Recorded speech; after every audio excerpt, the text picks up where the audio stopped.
Walt Hargrove looked me dead in the eye across that conference table and said, "Blood runs this company, Reed. Always has.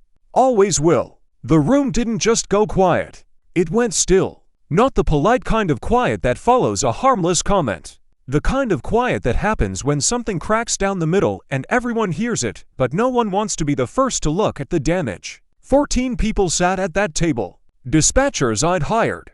Operations managers I'd trained from nothing. To senior account reps who had been with me long enough to remember when we barely kept the lights on. Outside the window, a diesel engine idled in the yard to one of our trucks warming up for a morning run. Inside, nobody moved. Nobody looked up. They stared at the table like the wood grain had suddenly become the most fascinating thing in the world. That was the moment. A Tuesday morning in March. A conference room that smelled like burnt coffee and tired carpet. My name is Reed Calloway. I'm 51 years old. And for more than 2 decades, I ran Hargrove Freight and Logistics out of Fort Wayne, Indiana. Not on paper. Not in a way that impressed people at trade shows.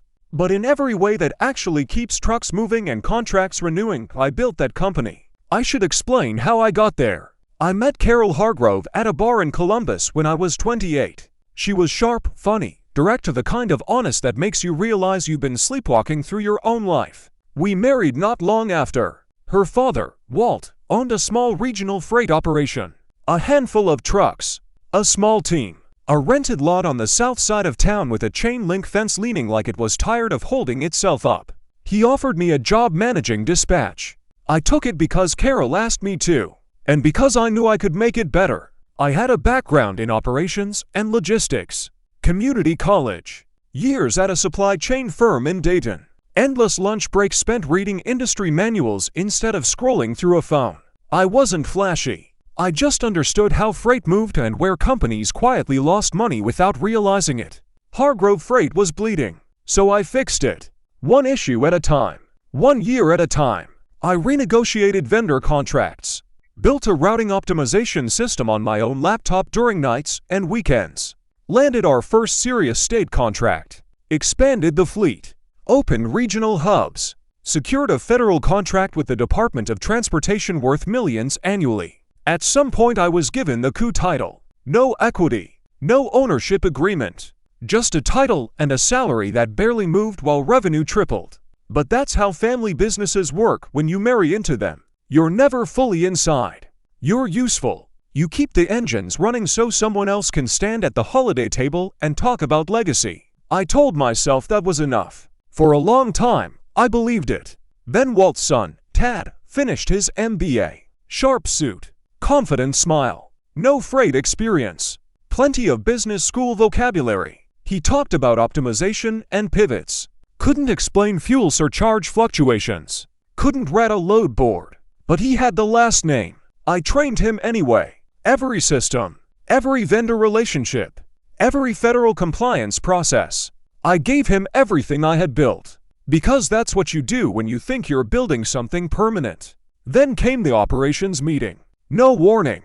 No conversation beforehand. Walt stood up and announced that Tad would assume full operational control effective immediately. I asked what my role would be. That's when he said it. Blood runs this company. Always has. Always will. And in that moment, something shifted. I stayed through the meeting. Shook hands.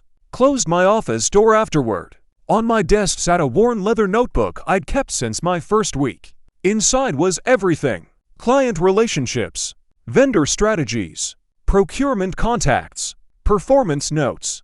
Contract language I had personally negotiated. Years of institutional knowledge. None of it on a company server. All of it in my handwriting. That night, I began thinking differently. Not emotionally. Strategically. I reviewed the federal contracts. My name was listed as primary operational contact. Specific clauses required continuity of designated leadership. Language I had written years earlier to protect the company. Language that, without my realizing it at the time, protected me. Then there was the routing system. Built on my equipment. On my time. No intellectual property transfer. No assignment clause. It had reduced fuel costs dramatically. Given us a competitive edge. And legally, it was still mine. I didn't feel triumphant. I felt clear. For the first time in years, I understood exactly where I stood. That clarity led to a phone call. Scott Langford, owner of Midland Transport out of Columbus. He had made quiet offers in the past. I had ignored them, out of loyalty, out of habit. This time, I called him back. We met over barbecue. No theatrics, just numbers, strategy, respect. The offer was strong. Senior leadership, profit sharing, formal acquisition of my routing system at fair value, and something I'd never once heard at Hargrove. Your name goes on the contracts you run. I accepted, submitted my resignation. Before I did, I notified the appropriate federal contacts of my transition professionally, properly, without drama. It wasn't sabotage. It was compliance. My final weeks were strange. Tad followed me around with questions. I answered all of them, except for two things: the routing system and the depth of the federal relationships. Those weren't theirs to inherit. They were mine to carry. I left quietly, started at Midland, integrated the system properly. Fuel efficiency improved.